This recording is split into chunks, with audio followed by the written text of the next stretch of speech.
Hey YouTube. Oh, this YouTube channel is such a pain in the butt sometimes.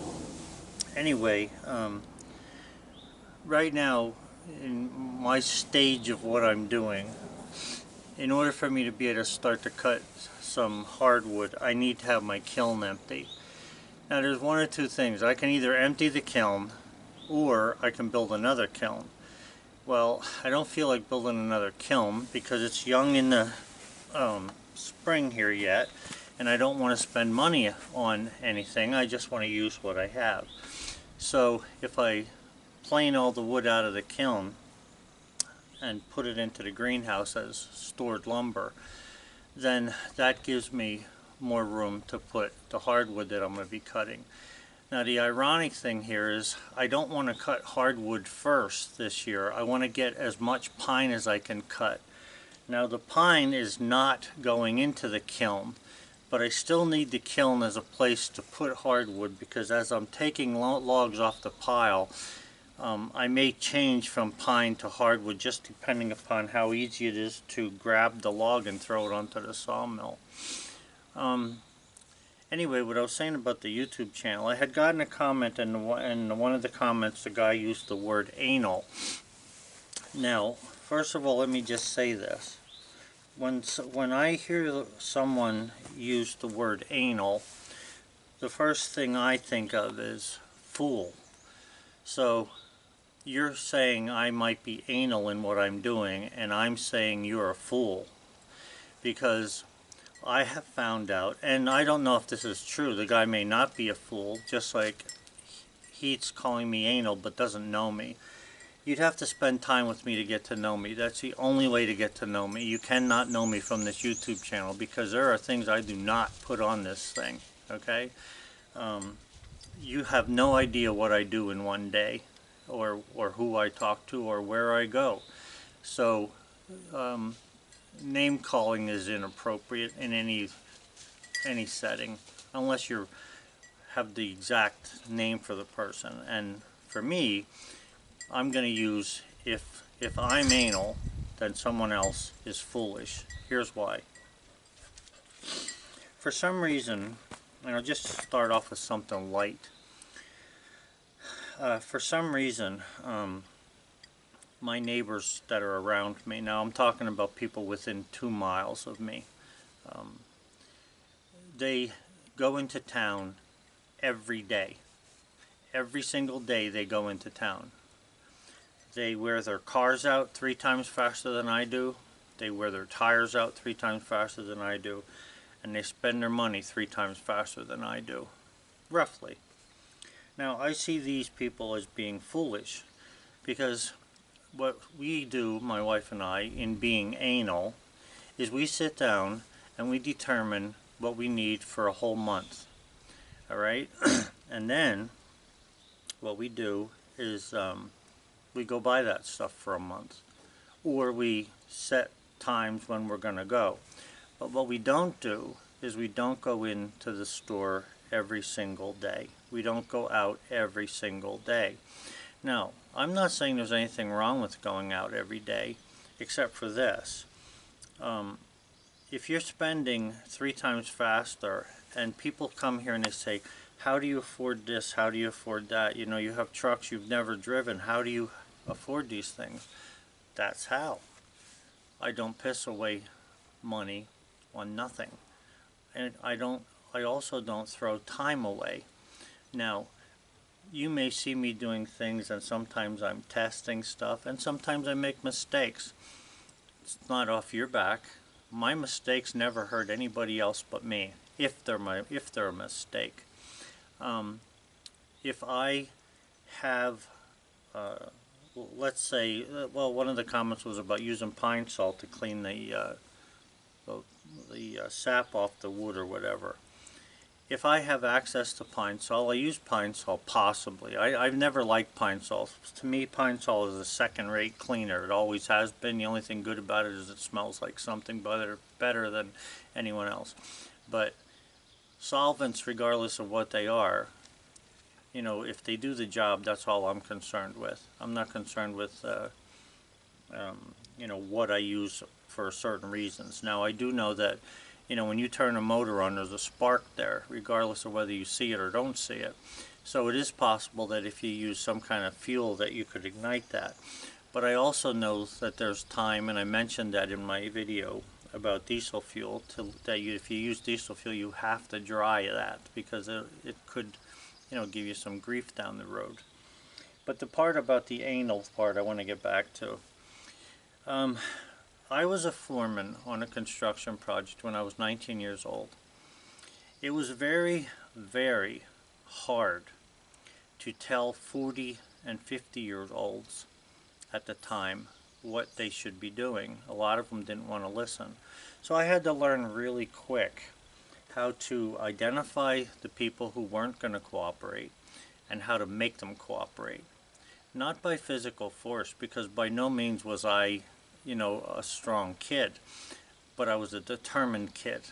So there's a difference there. I remember one guy, I gave a hard time to a guy one time. He picked me up by the shirt with one hand. We used to call him Big Pete. He was a monster of a man. Held me out over a ditch, and he says to me, with one hand, he says to me, "You need to learn to talk nicer to people." And I never forgot that, because it was true. I was getting to the point where I was getting mad at the people. So I was calling them names to get them to do things, rather than using wit to get them to do things. Now, as far as being anal, are you saying to me that you don't check your motor oil every day? That you don't make sure your wife is happy every day? That you don't feed your dog every day? That you don't wipe off windows that you need to look out of when you need to look out of them? Because that's what I see the definition of anal being. Anal is when someone is too lazy to do what actually needs to be done, and that's why I call you a fool. And again, I'm not personally calling you a fool, because I don't know you.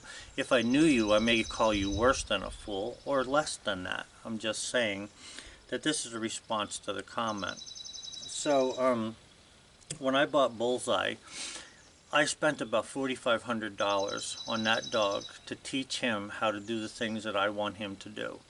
Now, some people don't like that I put a bell on him, and some people understand. The people who don't understand and who say stupid things to me about a hunting dog are stupid and foolish, because they didn't take the time to understand what a hunting dog is compared to what a house dog is. So in that respect, I may be anal that I spent weeks and weeks teaching this dog to go potty only in the woods, okay, as opposed to letting him crap all over the yard and not caring whether someone steps in that or it gets drug into the house that my wife just scrubbed the floors of, which is another thing. If I'm anal, so is my wife, because our house is immaculate inside every day.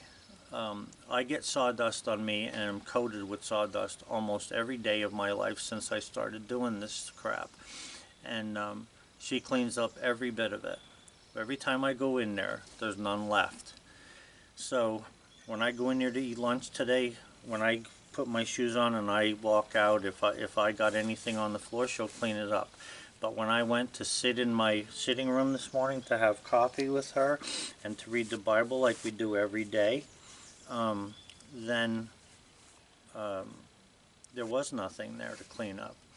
But believe me, she cleans it up. Are you saying that you don't do your dishes every day, because your supper dishes? Are you saying you don't wash your clothing? I wear some old clothes, but my clothes are clean every day. There's never a time when my clothes are dirty, unless I got them dirty as soon as I walked out the door. But nonetheless, your comment makes me laugh, because again, when I hear someone called anal, right away I think fool, because usually they call a computer geek, in other words, someone who's knows the computer code language, hypertext language. They think they're anal because they know something that they don't know. I have found out in my life that there are very tiny things that make a major difference in how the outcomes are. Okay, now I just did a project for somebody that has a very nice, neatly kept property. I didn't go there and destroy anything for him. When I left there, I left it better than when I got there. Now, there's a lot of people who claim to do that, but don't. I know a lot of excavating contractors. They'll come in, they'll tear the roots up, they'll dig whatever they have to dig. Oh boy. They'll dig whatever they have to dig within the terms of the contract. But I go further than that. I don't do what the contract says. I do what I think is morally and also what I'm physically able to do to make things better. Why would I want to go and clear off property for somebody and leave big rocks and stumps and logs there that he can't pick up? All I'm doing is making his life miserable. So when I was done down there, I raked with my backhoe with the blade on the entire 150 or 200 foot long, 30 foot wide swath, so that there was nothing bigger than twigs for them to pick up, because he's my age. And I know he doesn't have a backhoe or hydraulics, he just has a little garden tractor. Also, when I was there, he had says to me, can you drive in my driveway, go across my grass, and I want to make another driveway into my property in between some trees. There were no trees to cut up. There was just some brush to dig out, and also a couple stumps had been left there from when they built the house. I says to him, if I drive on your driveway, that machine weighs almost 7 tons. If I drive on your driveway, if I don't crack the blacktop, I'm going to leave some pretty deep ruts, because it's spring, everything is wet, in your grass. I don't want to do that, so I'm going to try and figure out another way to come in from the opposite end. Now, I didn't have to do that. I could have drove over the grass and said, you told me to drive over the grass. But see, being anal tells me that instead of just doing what someone else wants you to do, think ahead a little bit and figure out what they're really needing, okay? And to me, the need is more important than my own self-satisfaction. But the funny part about this, and this is why I believe in God, is that when you look for someone else's good, when you try to satisfy them in a way that they don't expect, you get rewarded for that. Now, I'm not going to sit here and tell you that God sends me freaking money, because he doesn't, or at least not in cash senses. He doesn't immediately make something better. But the crazy thing about this is I did that work down there, and some good things occurred, which is none of your business, and I don't have to get into it, but some good things. For one thing that I will tell you was a good relationship came about. And when I left there, the man says to me, I owe you. And he didn't owe me. I don't see him as owing me anything. I was just happy to get the logs I got and to do what I needed to do. So I understand that my videos at times are boring. They're boring to me, and I'm the one who makes them. But there's times when I cannot take the time to videotape every little thing. Like, some guys have some great videos and they put a lot of effort into them. But with 5,000 subscribers, or 5,600 subscribers, whatever it is, there's no money in this for us. I mean, the channel belongs to my wife, and whatever the proceeds are, Sally takes and puts them wherever she wants to put them. Usually in savings of some sort, or buy something. The other day I needed chainsaw chains, so we bought chainsaw chains and things like that. But it's not like you can afford to buy a chainsaw every month. You know, you can't afford to freaking replace parts on the backhoe. Those are all my dime, money that I earned years ago that I use to keep things going. But anyway, I find when someone usually calls someone else anal, it's because they are unable or do not know how to put the time into something to check it out. Now, there are a lot of things that I do where other guys would go a lot further than me. So if I would be called anal, they would be called something, ultra anal, I suppose. But I just found out that if there's a point that I won't go past. I mean, I'm not going to give somebody a golden roadway just because I'm clearing a lot. But at the same time, I don't want to leave things there that they cannot handle. It doesn't make any sense. So I do that regardless of whether I'm building a house, whether I'm putting a kitchen in, or whether I'm doing a bathroom. It doesn't matter. Whatever I'm doing. When I built bridges, I made sure that everything was, all the signs were where they were supposed to be. Not because the law told me to put the signs there. The freaking law is all screwed up. PennDOT in this state is so messed up it isn't even funny. But the point is to alert people so that they don't get hurt. I don't want somebody to get hurt, and I don't want them to have to. I don't want people to wish they never knew me. I want them to remember what I have been able to do for them through the grace that God has given me, to be able to do those things and to give some things away, which I do a lot of. So, anyway, I just thought I'd answer a couple of the comments or respond to them in my own way. And as far as getting upset over the comments, there are times when I do get upset when it's something really stupid, but I see this as, more or less somebody's opinion. And an opinion of me cannot be founded or well-founded or be correct until you get to know me, because I am not what you see on YouTube. Work-wise, yes, I keep myself busy all day, every day, except Sundays, and I do that for a reason. My reason is personal to me, and it's just what I do. And I'm about to do some more planning today. It's early yet this morning, probably around 8:30, 9 o'clock. Yeah, 9 o'clock.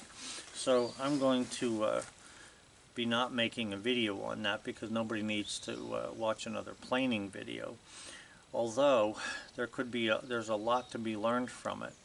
And as far as what I do with the wood, there was also another comment about gluing the knots in.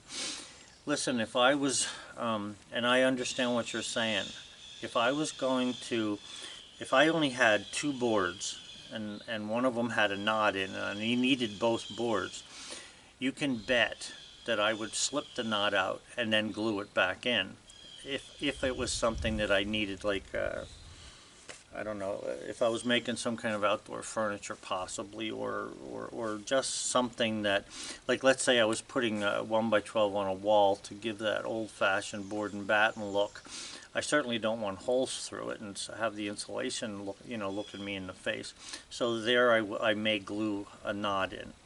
But I certainly am not going to glue a knot in when I'm cutting 1,000 board feet of lumber. It's one board after the other, okay? And besides that, the knot that I thought was going to stay in is somewhere on the property, but I don't know where it is. So it's sort of disintegrated. So that's why I don't do it while I'm planing. Now, does that mean that that's the right thing to do? I don't know.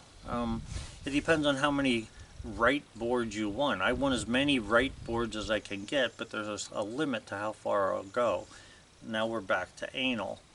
Does that mean that if I don't glue in every black knot, that there's something wrong with that? Well, like I said, if I needed that one particular board, I certainly would glue it in.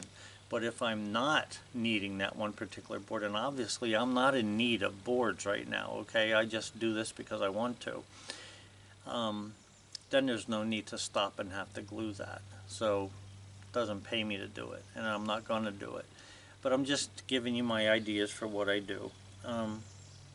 This does not mean that I'm right with everything I'm saying either, because sometimes I question myself. That's, if there was ever a time when you can call me anal, it would be that I question myself. I can go buy a new truck, and when I leave there within 5 minutes, my wife will tell you this, I always say, I wonder if I should have bought this truck. Now, I bought 50-some trucks in my days, and I have a whole bunch of vehicles stored that I have for investment purposes. And every one of them, whenever I buy one, I always question that. That's being anal as well, you know, in your definition of anal. So I don't take it in a bad way because I know you don't know me. But that doesn't mean that you don't have your opinion, and your opinions are welcome on my channel and comments. And I try to answer everyone, but sometimes I can't put it into words on paper. I just have to say it rather than, you know, go that route. So anyway, guys, that's my video for today. I want to get to work. It's a Saturday morning. Anything goes Saturday, and I already took Bullseye out for a walk. So chances are I'm going to have a good day here getting this planing done. If nothing else, I should at least be able to get the one side completely planed. The other side is mainly maple. Now there's some stuff mixed in with it, and I'm getting back into red cherry as well. But a lot of the maple I have is 2-inch thick stuff, and the reason was that for that is because of maple legs is what I was after, and maple spindles. But anyway, thanks for watching my channel. I do appreciate it, and I appreciate all the comments, no matter what they are. So you guys have a good one. Thank God the gas guys don't seem to be working today, so we get to hear the birds. I get to, you know, to hear the wind rustling through the trees, and it all makes life worth living. And that's the whole thing, isn't it? My life is not about making you happy. My life is about making me happy, and my wife happy, and the dog happy. One other comment too, now that I'm thinking about it. Some guy said something about there's too many, or he doesn't like the commercial that comes at the beginning of the videos. Look, I'm the kind of person where I don't do nothing that's not involved with money somehow, unless it's a freebie. Now I give a lot of freebies away, yes, but that's not how I run any operation that I personally do myself. Like, I can take sawdust, I can take firewood to my neighbor, don't charge him a penny if I choose not to. And then there's times that I choose to, because maybe I need cutting edge on my machine, maybe I need a part, maybe I need something that's, you know, I don't feel that I should pay for, since not only do I use it for me, but I use it for someone else, especially the plow. But yeah, I'm not here to please you, and I'm not here to actually entertain you. I'm running my channel to try and teach somebody, not because I know so much, but because through my problems or my adventures, someone else can learn from that. And when I find something that works, I like to share that. So that's just about it. And as far as the commercial goes, why should I do anything for free? Especially for you. I don't know you. You don't know me. What have you given me that's free? Nothing. When you watch a YouTube video, someone has bought a camera, taken the time to download the video, and in my case, for a 1-hour video, takes me 8 hours to download it, which means my wife cannot use, although I have 2 routers, but my wife cannot use the one router in the house. I cannot use the router in the house. No, Carmine or nobody who comes to visit can use the router. They have to lock on to a different one. Now, it's not always convenient, but the point is that's the money that's always spent. So the routers alone, you know, and the internet connection cost me $100 a month. The YouTube channel barely covers this. Now, you know, I can sit here and I can beg you to send me this, do Patreon, all kinds of things. I'm not begging you for nothing, because I don't beg. I don't have to beg. There's no reason for me to beg, and I'm not going to beg. But I do appreciate anything that's given to me. A guy sent me a thing for detecting metal. I was taken back by that, because I couldn't believe that somebody would do that. But it was a wonderful and a good thing, and it still is helping me today. Another guy wrote me an email the other day saying that he might be able to get some equipment from a place where they're trying to get rid of equipment just to empty a building. You know, I'm talking about tools. If this is true, and the guy wasn't writing just to write, then I appreciate that. If he was writing just to write, then I'll find that out as well. But regardless, doing this takes time. And just this time that I'm taking now, I'm wishing I was over there planing rather than sitting here talking. But it's the truth what I'm trying to say, and I do try to tell the truthfulness of whatever I'm saying. So, and you don't see me doing foolish things, and I know that if I were to cut a frickin' ham on the wood miser, or a turkey, sliced turkey for Thanksgiving, I'm sure I'd get a whole lot more views. I'm not after the views. I'm not after the money from this. It's just a matter of I'm trying to show someone how something works, so that when they buy a wood miser, or they buy a whatever other brand, a Hudson brand or a Cook brand, or Timber Wolf, I think they're called, or whatever brand saw you buy, so that you might be able to get the benefit out of it. I've had people complain about everything from the height of the sawmill to the way I load it. You got to be a fool if something works for you and you don't do that, and you do what somebody else wants you to do. You got to be a fool. Life is given to us individually, so individually we can develop our habits, whatever they are.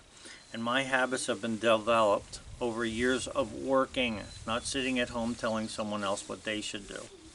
Have a good one, guys. Thank you for watching.